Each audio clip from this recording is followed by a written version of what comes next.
জয়পুরহাট শহরের গুরুত্বপূর্ণ সড়ক জিরো পয়েন্ট থেকে কিনাপাড়া পর্যন্ত দীর্ঘদিন ধরে সংস্কারের অভাবে পরিণত হয়েছে চলাচলের জন্য বিপজ্জনক এক রাস্তায়। স্থানীয় মানুষজনকে প্রতিদিনই চলতে হচ্ছে চরম ঝুঁকি নিয়ে। এই অবস্থান থেকে আমাদের সঙ্গে সরাসরি যুক্ত হচ্ছেন সহকর্মী রেজাউল করিম।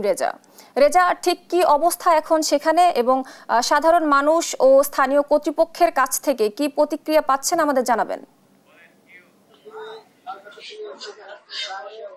ধন্যবাদ স্নিগ্ধা। আমি এখন দাঁড়িয়ে আছি শহরের জিরো পয়েন্ট এলাকায়। এটা হচ্ছে জিরো পয়েন্ট থেকে এই ৩০০ গজ দূরে। এটা আমাদের এই চিত্রাপাড়া রোড এবং দেবীপুর কিনাপাড়া রোড। এই রোডটা জিরো পয়েন্ট থেকে প্রায় ১.৫ থেকে ২ কিলো রাস্তা এবং শহরের কিন্তু অত্যন্ত গুরুত্বপূর্ণ রাস্তা। এই রাস্তাটা প্রতিনিয়ত এই কিছুক্ষণ পর থেকে কিন্তু এই রাস্তাটা ব্যাপকভাবে যানজটে পরিণত হয়।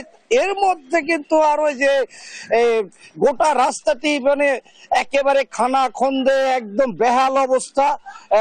এবং এই রাস্তাটি যে দীর্ঘদিন থেকে প্রায় ১৫ থেকে ২০ বছরের মধ্যে সংস্কার হয়নি এবং এখানে এই রাস্তা দিয়ে বিভিন্ন শিক্ষা প্রতিষ্ঠান আছে এবং পাশাপাশি এখানে যে আমাদের এই রাস্তার সামনেই জয়পুরহাটের সবচেয়ে বড় হাট, যে নতুন হাট, এবং বলা যায় যে উত্তরবঙ্গের একটা অন্যতম হাট হচ্ছে নতুন হাট।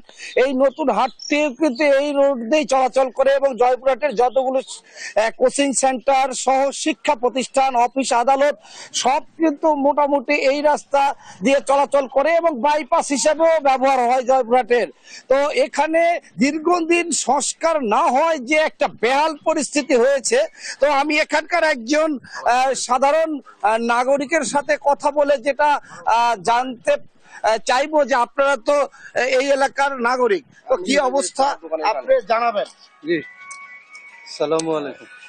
এই এলাকা জিরো পয়েন্ট থেকে শুরু করে গুরুত্বপূর্ণ, এখানে সরকারি খাদ্য গুদাম প্লাস এখানে লোডিং আনলোডিং স্টেশনে লোকজন চলাফেরা এত দুরবস্থা যা কোনো মানে কল্পনা করা যায় না। ১৫-১৬ বছর ধরে এই রাস্তার কাজ করেনি কেউ কোনো কাজ করেনি।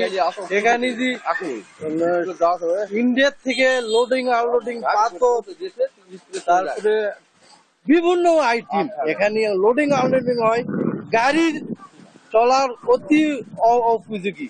এখান থেকে খুবই সমস্যা। আর একটা কথা, খাদ্য গুদামে লক্ষ লক্ষ টন ধান, চাল, গম এগুলো আসা যাওয়া করে এই রাস্তা দিয়ে। ধন্যবাদ আপনাকে।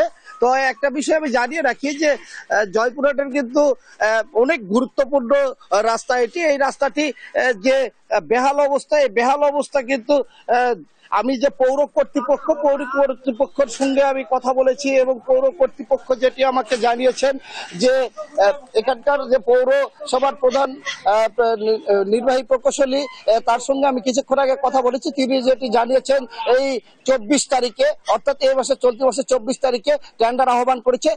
৩টি প্রতিষ্ঠানে এই রাস্তার ঠিকাদারি কাজে অংশগ্রহণ করেছে। তো তারা বলেছে যে খুব দ্রুত সময়ে এই রাস্তাটি সংস্কার কাজ শুরু হবে। তবে কবে শুরু হবে আশ্বাস নয়, ইতিপূর্বে অনেক আশ্বাস এই নগরবাসী, এই শহরবাসী শুনেছে, কিন্তু বাস্তবায়ন হয়নি। তো দ্রুত সময় বাস্তবায়ন যেন হয় এমনটি আশা করছেন এখানকার সাধারণ মানুষ ও এলাকাবাসীরা।